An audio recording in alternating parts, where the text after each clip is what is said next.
అందరికీ praise lord. ఈరోజు దేవుని వాక్యము, నా ఆత్మ మీ మధ్యన ఉన్నది కనుక భయపడకుడి.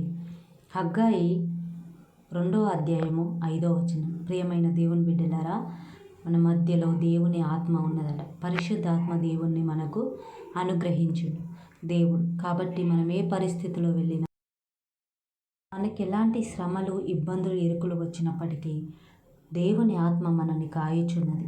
దేవుని ఆత్మ మనకు తోడు ఉన్నది. కాబట్టి ఏ స్థితిలో అయినా, ఏ సమస్యలో అయినా భయపడకుండా ఆయన పైన నమ్మకం ఉంచుచో ముందుకెళ్ళే వారిగా ఉండాలి. ఈ వాక్యమును బట్టి ప్రార్థిద్దాం. ప్రేమగల తండ్రి, గొప్ప దేవానికి వందనాలు. నా ఆత్మ మీ మధ్యన ఉన్నది గనుక భయపడకూడని హగ్గాయి అధ్యాయం ద్వారాను మాట్లాడిన దేవుడు ప్రభా, ఎంతమంది అయితే ఏ పరిస్థితుల ద్వారా వారు భయపడుతున్నారో, సమాధానం లేకున్నారో ప్రభా, ఈ వాక్యం వారి జీవితంలో సమాధానమును, ధైర్యమును అనుగ్రహించమని అడుగుతున్నాను. వారి కుటుంబాల్లో ఉన్న ఇబ్బందులు, ఇరుకుల నుంచి, అనారోగ్య సమస్యల నుంచి విడిపించి ఆరోగ్యమును, సంతోషము, సమాధానమును నీ ఆత్మ ద్వారా వారికి అనుగ్రహించమని అడుగుతున్నాను. ఈ వాక్యము వారి జీవితంలో నెరవేర్చండి.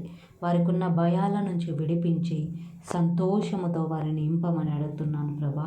మీకు వందనాలు. ఈ వాక్యం వారిని బలపరచబడును గాక. వారిలో ఉన్న భయము యేసు నామములో తొలగిపోవును గాక.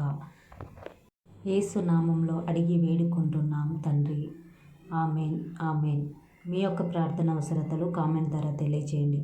మీ కొరకు తప్పకుండా ప్రార్థిస్తాం. ఈ ఛానల్ని లైక్, షేర్, కామెంట్, సబ్స్క్రైబ్ చేయండి. అందరికీ వందనాలు. Thank you for watching video.